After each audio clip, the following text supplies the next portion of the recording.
5,000 a year, namely Bingley. Mrs. Bennet is especially interested in his home income,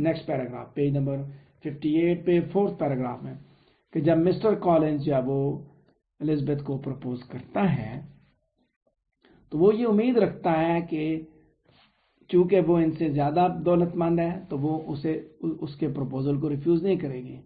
لیکن ہم یہ دیکھتے ہیں کہ وہ یہ بھی دیکھتے ہیں کہ مسٹر کالنز جو ہے وہ یہ سمجھتا ہے کہ وہ ان لوگوں میں سے ہے کہ جو اس چیز پہ بلیو کرتے ہیں کہ شادی is just about money, marriage is just about money. دوسرا آدمی جو کہ الزبتھ کے ساتھ شادی کرنا چاہے وہ ہے کرنل فٹز ولیم ڈارسی. وہ سمجھتا ہے کہ اگر وہ شادی کرنا چاہتا ہے تو وہ کہ if one wishes to marry one must be rich. This saddens him because he cannot marry the girl he wants. وہ یہ سمجھتا ہے کہ اگر کوئی اس کے ساتھ شادی کرے جو دولت مند ہے, اور یہ چیز اسے پریشان کر دیتی ہے کیونکہ وہ پھر ایسی عورت سے شادی نہیں کر سکتا جس سے وہ چاہتا ہے کہ there are many in my rank of life who can afford to marry without some attention to money. Elizabeth can't understand how many people marry where there were no feelings of attraction with having only simple desire for money, for more money. کیسے زندگی گزار لیتے ہیں کہ جہاں صرف دولت کی ہی ڈیزائر ہے, پیسے کی ہوس ہے, پیسہ ہے جی پیسہ.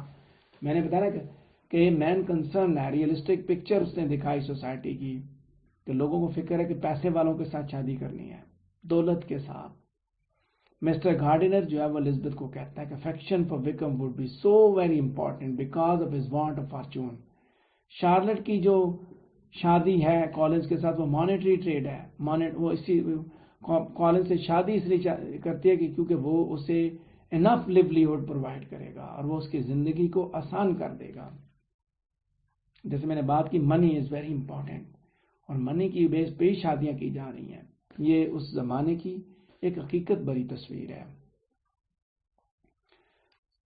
اس کے بعد آگے نیکسٹ ہم دیکھتے ہیں, جیسے میں نے بات کی دولت دولت دولت دولت چل رہی ہے. ناول کے اندر دولت کو ہم نے دیکھا, اپنے اپنے اسپیکٹ میں دیکھا. پہلے میں نے بات کی کہ دولت, شادی اور سیکیورٹی آف ویمن, یہ تین چیزیں آپس میں انٹر ریلیٹڈ ہیں. تو پھر ہم نے یہ دیکھا کہ دولت نے کیا کیا. دولت کی بنیاد پہ وہ شادیاں کرنا چاہتے ہیں, اور دولت کی بنیاد پہ وہ پریشان ہے کہ حقیقت زمانہ یہ چاہتا ہے کہ دولت مند سے شادی کرو اپنے اسٹیٹس کے مطابق. تو دوسرا ایسپیکٹ, جیسے میں نے بات کی, ایک ریئلسٹک پکچر دولت والی ہے, دوسری ہے میرج کی ریئلسٹک پکچر. کہ پرائڈ اینڈ پریجڈس کے اندر ہم دیکھتے ہیں کہ marriage was the thought as an acceptable part to his high status اور their economic way according to the way of society. کہتا ہے کہ میرج جو ایک ایکسیپٹیبل پاتھ ہے ہائی اسٹیٹس کے لیے, یا مطلب آپ اس سوسائٹی کے اندر آپ شادی کے ذریعے ہی آپ اس سوسائٹی کے اندر مزید گرو کر سکتے ہیں, مزید آگے پرسو کر سکتے ہیں, اکنامکلی آپ گرو کر سکتے ہیں. اور اسی لیے ماں اور بیٹیاں سب کا مین کنسرن شادی ہے. اسی پیج پہ ہم سیکنڈ لاسٹ پیراگراف کو دیکھیں گے, پیج نمبر 58 پہ, کہ مسز بینٹ جو ہے وہ ہمیشہ اپنی بیٹیوں کی شادیوں کے بارے میں ہی سوچتی ہے. اس کی زندگی کا مقصد ہی یہ ہے کہ اس کی بیٹیوں کی شادی ہو جائے, اور وہ سوچتی ہے کہ وہ اپنے بیٹیوں کے لیے کہیں سے ہائی اسٹیٹس کے دولت مند ہسبینڈز ڈھونڈ کے لائے, کھینچ کے لائے, کیونکہ شادی ہی دراصل اس کے نزدیک ایک اسٹیٹ اور کوئک حل ہے ان کی سچویشن کو تبدیل کرنے کا, کہ اسی کی بیس پہ وہ ان کی سچویشن تبدیل کرا سکتی ہے. جب مسز بینٹ کو اس بارے میں پتہ چلتا ہے کہ ان کے نیبر میں, نیدرفیلڈ پارک میں ان کے نیبر میں ایک بیچلر آ کے رہنے لگا ہے, تو پہلی دفعہ اس نے یہی بات سوچی کہ rich bachelor would choose one of her 5 daughters as this would be wife. ایک امیر نوجوان جو ہے, ایک امیر کنوارا جو ہے, وہ ان میں سے ایک بیٹی کو سلیکٹ کرے گا. تو وہ اپنے ہسبینڈ سے کہتی ہے, my dear Mr Bennet, how can you be story some. ٹھیک ہے, یعنی کہ وہ اسے کہتی ہے کہ تم کیسے سوچو گے. You must know that I am thinking of He's marrying one of them. If I can be seen one of my daughters happily settled in Netherfield, and all the others equally well married, I shall have nothing to wish for.